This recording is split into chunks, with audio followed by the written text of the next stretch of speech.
today I am cleaning out buckets and buckets and buckets, and all of my buckets have to be cleaned with bleach and scrubbed with a scrubber. So I picked this up at Tractor Supply for cleaning. It's a nice long handled brush, and it works really good for getting down to the bottom of the 5-gallon buckets. So I've got a couple of gallons of bleach.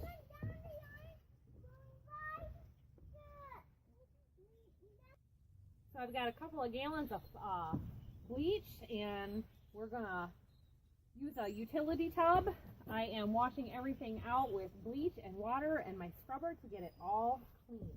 I like the utility tub, and this is actually a stock tank for the animals, and I always keep one set aside for cleaning all this stuff. But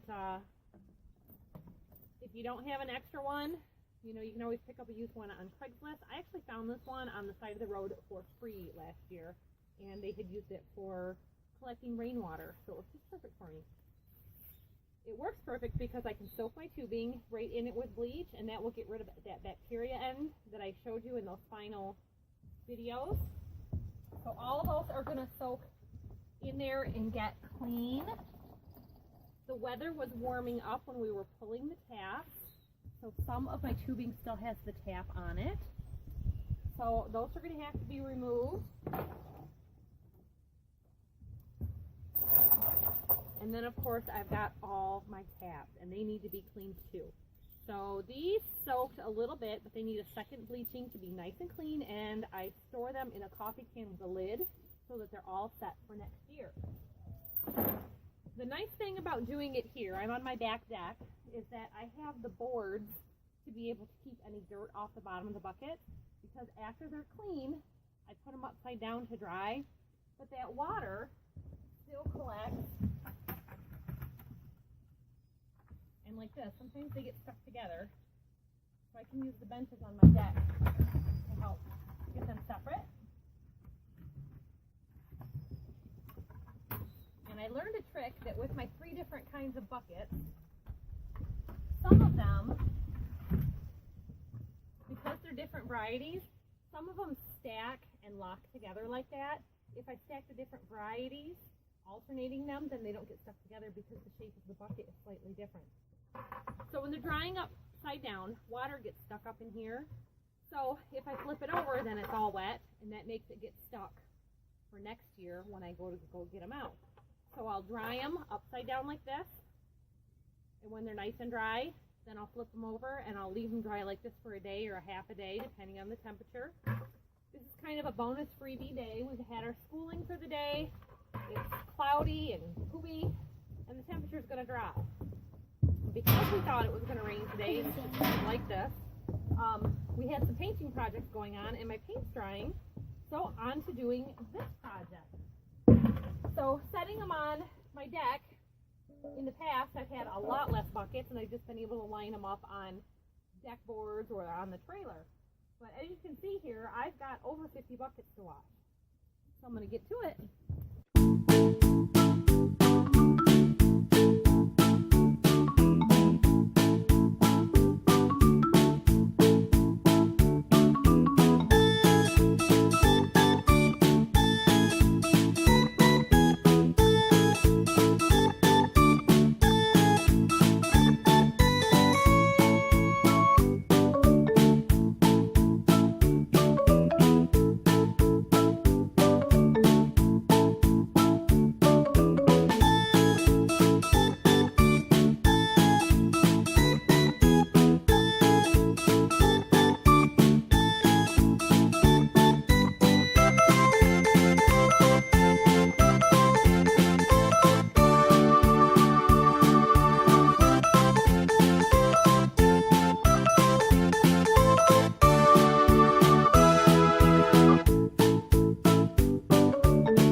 So now I'm doing a third water change.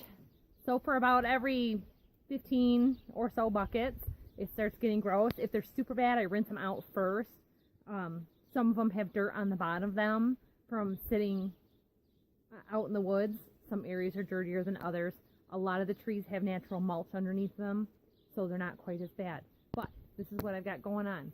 When I am filling this up with more bleach and water, I separate as many buckets as I can, and then use my railing and stuff to help separate the tough ones. So it is bending over hard work, but this is what I've got done so far. We're doing pretty good. I figured with the stack in the barn, I probably had 90 buckets. That's a lot of work.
Up in the loft of our shop, I boxed some lids, used a coffee can for my taps.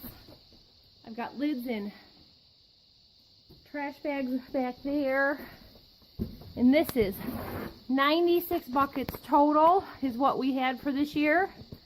And next year I'll either need to add some more buckets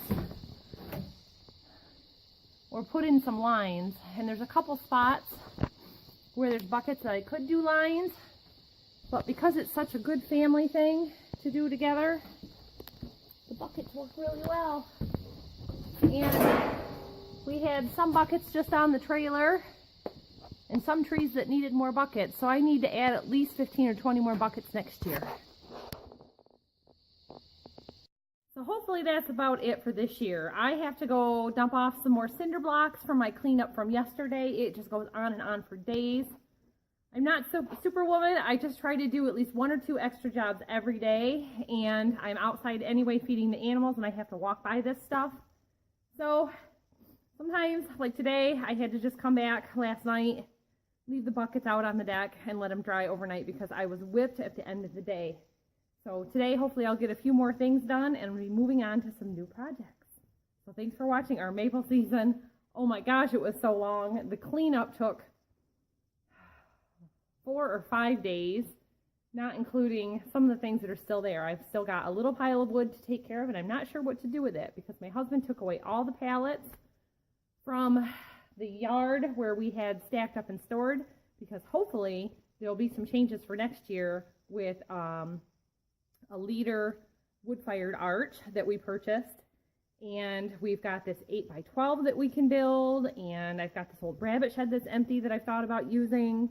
We're just kind of going through the plans from this year and how we've expanded and how we want to expand again next year to keep that growth going, because to do it all in one year is so huge that it's just kind of easier to do a little bit every year as we grow. So thanks for watching, everyone. We'll see you next time.